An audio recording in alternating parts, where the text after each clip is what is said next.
Alrighty, what's up guys? I just got off work, so we're gonna throw a quick video together about the Savage Axis build that I'm doing right now. I just got the Boyd's At One Gunstock in the mail probably a week or two ago, and I threw that on there, took it to my friend's house, shot it at his range, probably put 25 to 30 rounds through it. Got it sighted in and everything, and it shoots very well. I originally bought this gun as a cheap entry hunting rifle kind of thing that I wanted to be able to do a little bit of long range or medium range to long range shooting. And so far, for everything that I've done with it, it has performed really well. I mentioned on my last video in the comments with a couple guys that I took this thing out to 120 yards and it consistently drills clay pigeons. That's not overly impressive or anything, but I had my expectations set pretty low for this thing, just because it was a $300 gun, and I had heard that there's not a it's not, I mean, it's a Savage Axis. It's the cheapest thing they sell really in a 308. But yeah, I'll throw the phone up on the tripod and go over the thing in detail for you guys. Alrighty, now we'll pull it out of the case. And before we get too far, I figured I should mention from the end of the last clip, I said that I was pretty impressed because I didn't know what the gun would be able to be capable of getting into the longer ranges. I kind of meant that for myself too, just because I'm just now starting to get into longer range shooting. Like, I used to just do dove hunting and deer hunting, but for deer, up until recently, my state wasn't allowed to use rifles, so all I used was a 12 gauge slug. So I'm really not overly qualified to talk about how accurate or how good of a performer long range rifles could be. But that being said, I do think going into shooting this past weekend, this gun did exceed my expectations, not only for the gun but for myself too, being able to shoot it accurately, you know. But anyway, enough of that. So I'll give you a quick little once over of the stock itself, and then we'll start from back to front and then go over all of the different points on it. Okay, so starting from back to front, you can obviously notice there's two main differences compared to a regular plastic Savage Axis stock. So first you've got the cheek riser that has a couple, I believe it's 3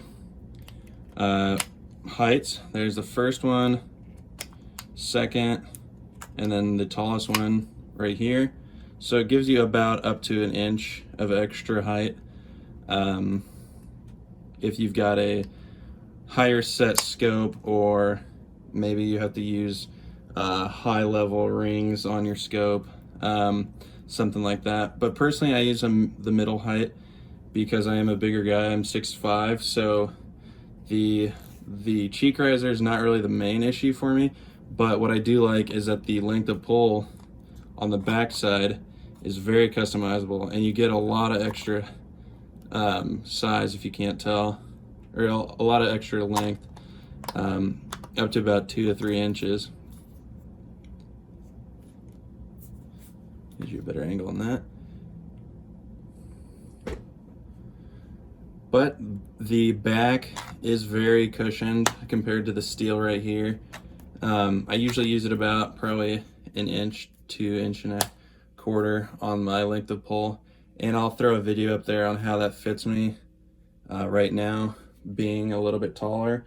But the bottom also, which I noticed when I got it, didn't really pay attention to when I was looking at it online, but the bottom does have a detachable little piece of plastic here with 2 set screws, and then they sling mount. This, I'm guessing, is probably for monopod, to throw out the backside maybe, or maybe just to let the shooting bags you use for longer distance, maybe they'll let that sit there and catch that a little bit better than the glossed wood finish. Then next, I guess I'll go over through the thumb hole. The thumb hole's got a really comfortable hand grip.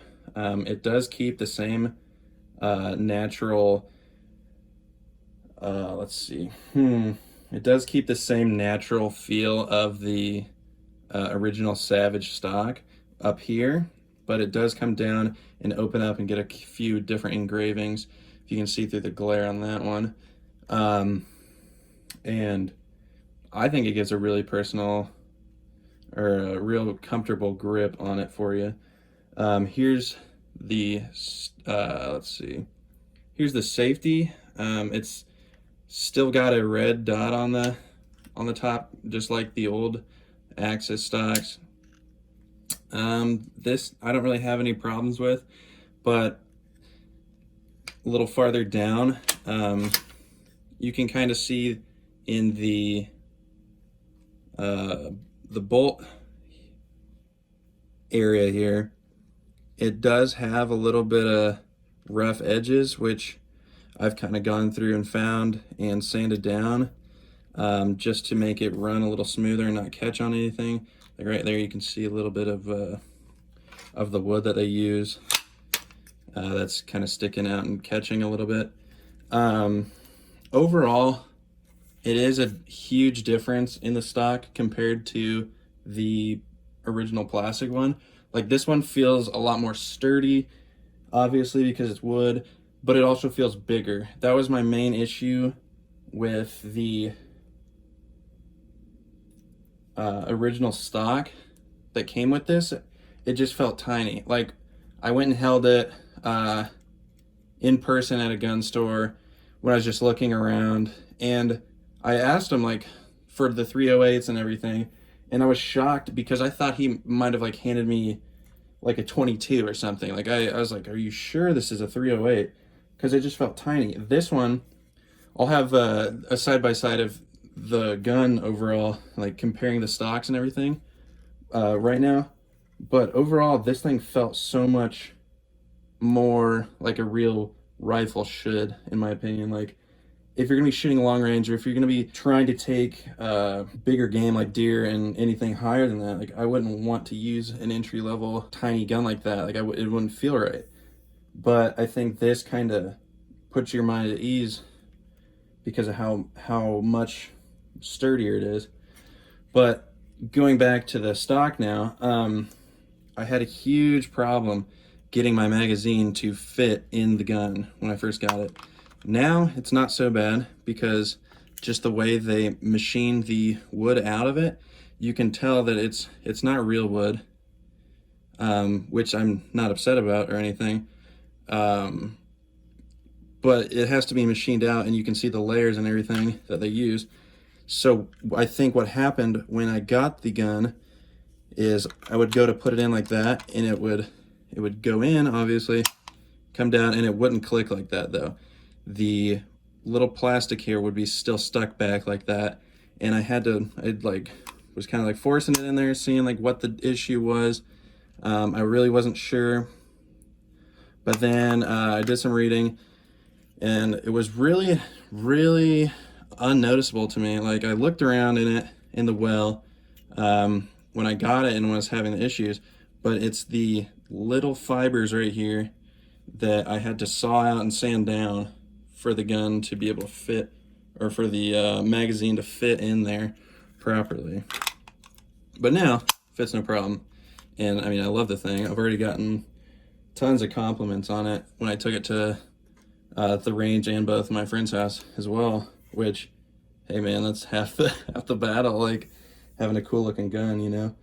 But the farther up you go, you got another little plastic thing, just like on the bottom of the stock, or bottom of the butt pad. You've got two more screws right here, which none of that stuff is anything you'll probably ever have to mess with unless you want to put a extended one, which the company Boyd's Gunstocks do sell on their website, which they look pretty cool. I like the ones that it came with. It's not really a big deal to me. I threw a Caldwell, I believe it was 9x13 on there, just because I'm a little taller. Not that the 6x9 like average one wasn't gonna do it for me, but I figured I might as well do that. But the thing I do like about the stock is that it comes with two sling mounts. So you got that one at the back that you can use if you're gonna be walking around hunting and stuff, or just anything. But you also still have room for another mount, which I used for my bipod. Now, some sling mounts and stuff, you can still use a sling and the bipod together, but I think it's just easier for both transportation and just like efficiency that you don't have to take this off or do anything like that. But yeah, I mean, overall, I'm really happy with this. I mean, it's not a small purchase for a budget build, because this thing cost $220. The gun itself cost $300, I believe. So it's not a budget friendly option by any means, but it does add a lot to the gun. So what I've heard a lot about this gun is that stock, it has a lot of long range potential, and I think I mentioned that in my previous video. But the one drawback that a lot of people have been complaining about is that the stock is way too flexible and it doesn't really stay consistent with you. Like if you put too much weight on the bipod and everything like that, with it being a floating barrel, it's really not going to perform how you want it to. Now, with the floating barrel comment, this thing was super easy to set up and install. It's just the same as if you were going to take down a axis right out of the box. All you have to do is take out these two bottom screws, one in the mag well and one on the trigger guard, and you can just throw it in there no problem. And I'll throw a comparison, which I'm sure you guys have already seen plenty if I threw the video up there, but this stock is much smaller. It is a little longer on the front end though, but it is much thinner and skinnier than the At One. And one thing I also noticed comparing these two is that the forend of the stock is completely flat. Like there's almost a sharp edge on the Boyd stock. And I really like that, because say you're not using a bipod like I was doing when I was sighting it in. I had it on a gun rest. That thing being completely square like that actually fit my gun rest perfectly. So I've got nothing to complain about this thing. I will be throwing a range video together showing off how well it does at decent ranges. I'm going to throw a grouping section together and see how well it performs like in a consistent manner. And yeah, I mean, I think you guys will like it.